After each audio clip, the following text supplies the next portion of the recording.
Hello everyone, आप सब कैसे हैं। उम्मीद है आप सब ठीक होंगे।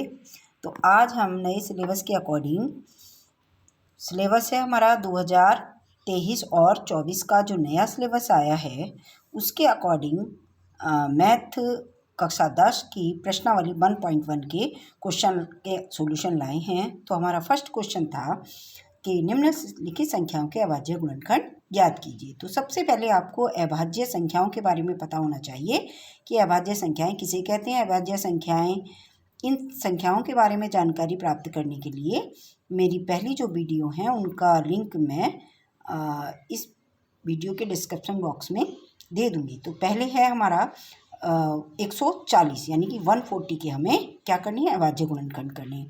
तो हमने ये रफ वर्क किया है यहाँ आपको समझाने के लिए। तो देखिए 140 के हमें गुणनखंड करने, हमने 2 से 14 को डिवाइड किया है। तो 2 7 जा 14 और 0 को इसी तरह से हमने नीचे ले लिया। फिर हमारा 70 आ गया, 70 को हमने फिर 2 से डिवाइड किया है। तो 2 3 जा 6 और 1 बचा ऊपर, यहाँ जैसे 2 3 जा 6 आया तो लेकिन हमारा 7 है, 7 में से 6 गया, 1 बचेगा। और 1 को हम कहाँ लिखते हैं, 0 के आगे मान लेते हैं। तो यहाँ 10 हो गया, तो 2 5 जा 10। इसी तरह से 5 से 5 7 जा 35 और 7 1 जा 7। तो हमारे पास 140 के जो फैक्टर आए हैं वो आए हैं 2 इंटू 2 इंटू 5 इंटू 7 इंटू 1। तो ये पहला क्वेश्चन हमारा हो गया। ये सारी की सारी संख्याएं हमारी क्या हैं, अभाज्य संख्याएं हैं। तो अभाज्य गुणनखंड के बारे में ही कह रहा है कि अभाज्य गुणनखंड प्राप्त कीजिए। नेक्स्ट क्वेश्चन है हमारा 156, क्वेश्चन नंबर 1 का सेकंड क्वेश्चन है। इसके भी हमें अभाज्य गुणनखंड करने हैं।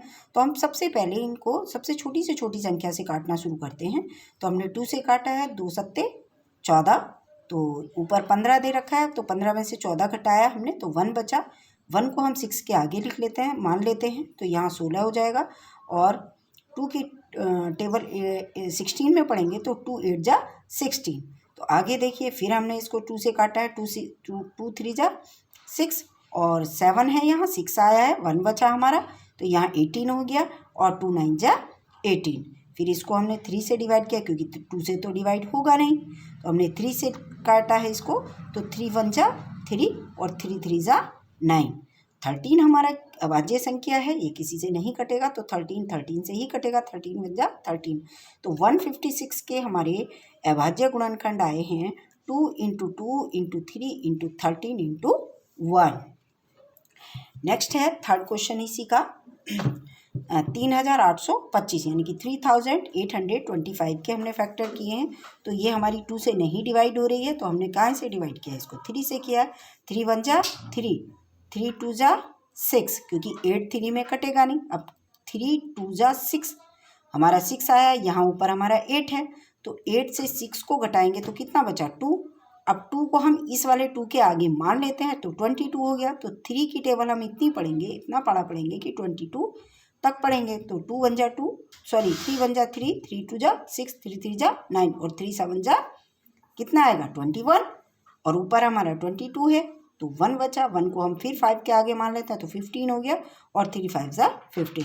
फिर इसको 3 से काटा है, 3 4 जा 12, 3 2 जा 6 और यहाँ बचा हमारा 1, क्योंकि 6 आ रहा है, तो यहाँ 15 हो गया। और 3 5 जा 15। फिर हमारा ये 3 से भी नहीं कटेगा, तो हमने ये कहीं से काटा है, 5 से। तो 5 8 जा 40 और 5 5 जा 25।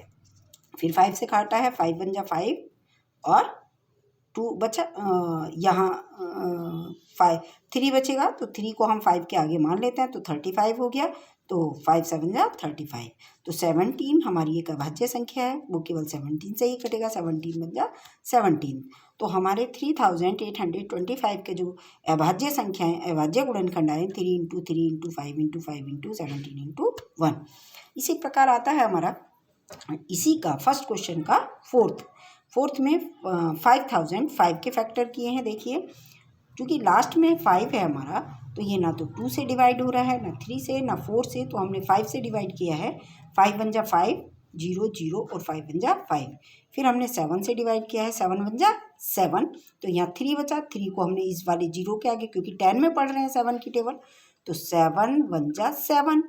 तो यहाँ 10 है, वहाँ 7 आया हमारा, तो 3 बचा। 3 को हमने इस जीरो के नेक्स्ट वाले जीरो के आगे मान लिया, 30 हो गया।